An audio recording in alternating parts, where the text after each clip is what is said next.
दोपहर करीब 1:30 बजे अहमदाबाद एयरस्पेस में ऐसा धमाका हुआ जिसने देश को दहला दिया। एयर इंडिया का ड्रीम लाइनर AI-171 242 यात्रियों के साथ लंदन के लिए उड़ान भरते ही अचानक वार्निंग अलार्म्स और जोरदार ब्लास्ट की आवाज, तकनीकी खराबी या कोई साजिश। इधर अमेरिका ने चुपचाप चीन से रेयर अर्थ मिनरल्स की डील कर ली और उसी वक्त मिडिल ईस्ट और पैसिफिक से अपनी सेनाएं हटा लीं। चीन अब म्यांमार की खदानों पर कब्जा कर रहा है और पैसिफिक में 2 एयरक्राफ्ट कैरियर्स भेज चुका है। रूस ने यूक्रेन पर 63 ड्रोन्स और बैलिस्टिक मिसाइल्स से हमला किया, नॉर्थ कोरिया की मदद के साथ। और जापान ने चीन के लड़ाकू विमानों की हरकत के बाद अपनी नौसेना को हाई अलर्ट पर रख दिया है। क्या ये सब महज इत्तेफाक हैं या एक ऐसी ग्लोबल कंस्पिरेसी शुरू हो चुकी है जो दुनिया का नक्शा बदलने वाली है? अगर आप सच जानना चाहते हैं तो इस वीडियो से मत हटिए, क्योंकि हम उजागर करने जा रहे हैं वो राज जो दुनिया छुपा रही है। चलिए अंतरराष्ट्रीय अपडेट्स पर नजर डाली जाए। भारत, रहस्य से घिरी एक फ्लाइट क्रैश। अहमदाबाद एयरस्पेस में तेज आवाज के साथ सब कुछ बदल गया। एयर इंडिया की ड्रीम लाइनर फ्लाइट AI-171, जिसमें 242 लोग सवार थे, लंदन के लिए उड़ान भरते ही मेघानी नगर के पास गिर गई। स्थानीय लोगों ने एक नहीं कई धमाके सुने। कुछ बोले नीचे गिरने से पहले ही कुछ जल रहा था। घटना के तुरंत बाद DGCA और NDRF मौके पर पहुंची, लेकिन क्रैश के असली कारण पर अब तक सन्नाटा है। प्रारंभिक रिपोर्ट्स के अनुसार इस भयावह दुर्घटना में कम से कम 50 लोगों की मृत्यु की आशंका जताई जा रही है, लेकिन अभी तक सरकारी तौर पर किसी आंकड़े की पुष्टि नहीं हुई है। सरकार कह रही है जांच जारी है, लेकिन जनता पूछ रही है क्या यह एक तकनीकी चूक थी या फिर किसी साजिश की पहली झलक। चलिए अब बढ़ते हैं अमेरिका की ओर। वो देश जो दुनिया का आर्थिक मस्तिष्क है, लेकिन आज उसकी चुप्पी सबसे बड़ा रहस्य बन चुकी है।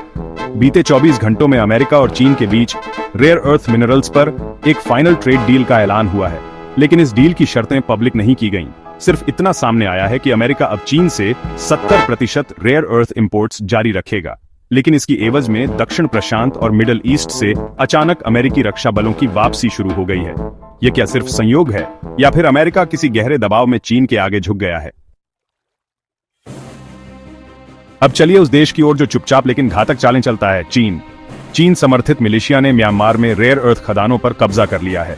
ये वही खनिज हैं जो मिसाइलों से लेकर मोबाइल तक हर आधुनिक टेक्नोलॉजी की रीढ़ है। चीन अब सिर्फ उत्पादन नहीं कर रहा, वह ग्लोबल कंट्रोल की स्क्रिप्ट लिख रहा है। और इसी बीच चीन ने ताइवान के करीब 2 एयरक्राफ्ट कैरियर्स लियाओनिंग और शेंडोंग को पैसिफिक में तैनात कर दिया है, जो अब तक की सबसे बड़ी सैन्य चेतावनी मानी जा रही है। अब नजर डालते हैं उस देश पर जो खुले मैदानों में नहीं, पर्दे के पीछे लड़ता है, रूस। रूस ने बीती रात यूक्रेन पर 63 ड्रोन और बैलिस्टिक मिसाइलों से कोऑर्डिनेटेड हमला किया। इस हमले में नॉर्थ कोरियन मिसाइल सिस्टम्स के इस्तेमाल की पुष्टि भी हुई है, जिससे ये संकेत मिलते हैं कि रूस और उत्तर कोरिया के बीच गुप्त सैन्य समझौता सक्रिय हो चुका है। 3 नागरिक मारे गए, जिनमें एक मासूम बच्चा भी शामिल है। लेकिन असली सवाल ये है, क्या ये हमला सिर्फ यूक्रेन के खिलाफ था या ये नेटो को सीधा संदेश था? अब बढ़ते हैं जापान की ओर, जो इस समय एशिया का सबसे सतर्क और तैयार देश बन चुका है। जापानी समुद्र में चीन के लड़ाकू विमान ने जापानी निगरानी विमान से जानबूझकर खतरनाक दूरी में उड़ान भरी। इसके तुरंत बाद जापान ने अपने मैरीटाइम सेल्फ डिफेंस फोर्स को हाई अलर्ट पर डाल दिया। यह घटना सामान्य सैन्य अभ्यास नहीं, बल्कि एक साइकोलॉजिकल वॉरफेयर है, जिसमें हर एक मूव एक संदेश है, हम पीछे नहीं हटेंगे। अब चलते हैं उस देश की ओर जिसे यूरोप की रीढ़ कहा जाता है, जर्मनी। आज जर्मन रक्षा मंत्री बोरिस पिस्टोरियस अचानक कीव पहुंचे और यूक्रेन को नए लॉन्ग रेंज हथियार देने का ऐलान किया। इनमें एडवांस ड्रोन और स्टेल्थ लॉन्चर्स शामिल हैं, जिन्हें फ्रंट लाइन पर भेजा जाएगा। सवाल यह नहीं कि जर्मनी यूक्रेन को क्या दे रहा है, सवाल यह है कि वह किसके इशारे पर युद्ध को लंबा खींच रहा है। अब बढ़ते हैं यूनाइटेड किंगडम की ओर, एक ऐसा देश जो अब अपनी जनता के डेटा से शक्ति खींच रहा है। ब्रिटिश संसद ने data use and access bill pass कर दी है। अब सरकार हर नागरिक का डेटा लीगली एक्सेस कर सकेगी। इसी बीच यूके की जीडीपी में अप्रत्याशित 0.3% गिरावट आई है, जो अप्रैल 2023 के बाद सबसे खराब आर्थिक संकेत है। क्या यह सिर्फ मंदी है या फिर जनता के डेटा के बदले सत्ता को फ्यूल देने की नई चाल?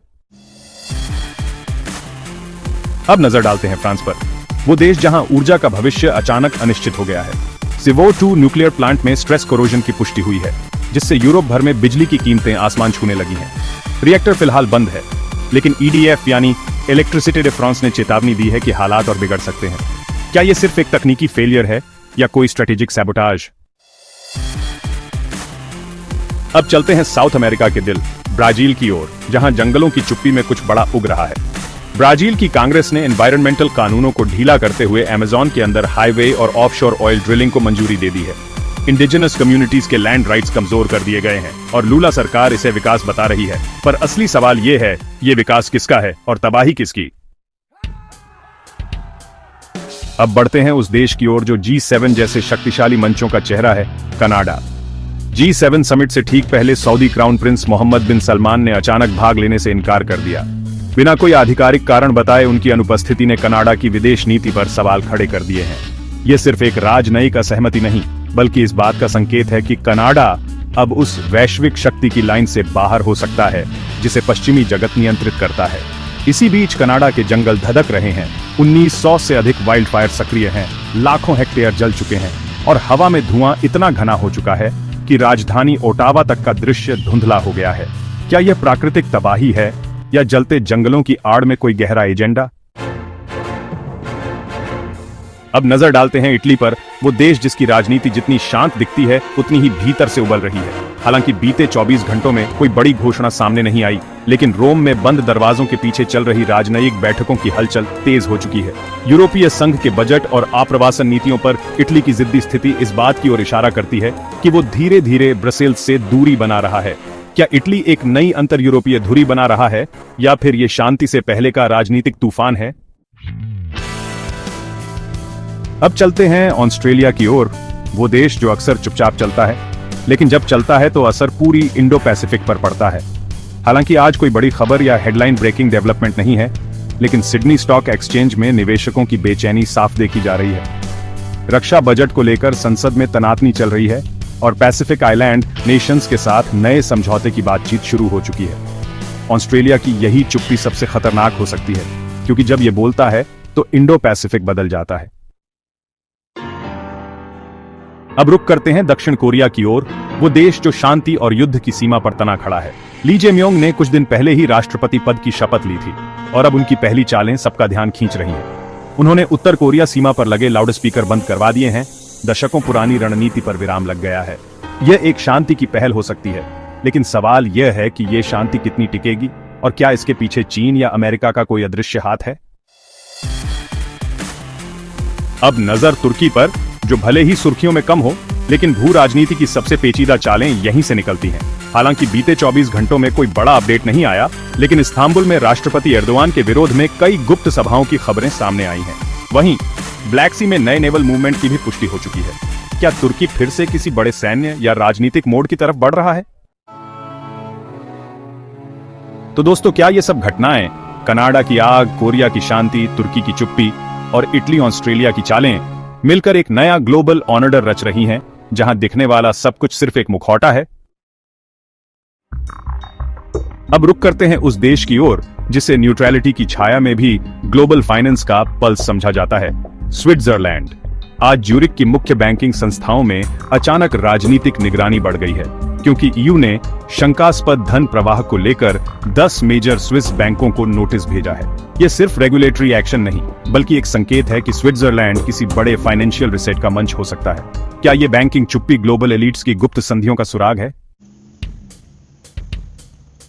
अब बढ़ते हैं ईरान की तरफ, वो देश जो न्यूक्लियर शैडोज में खुद को छुपाए बैठा है।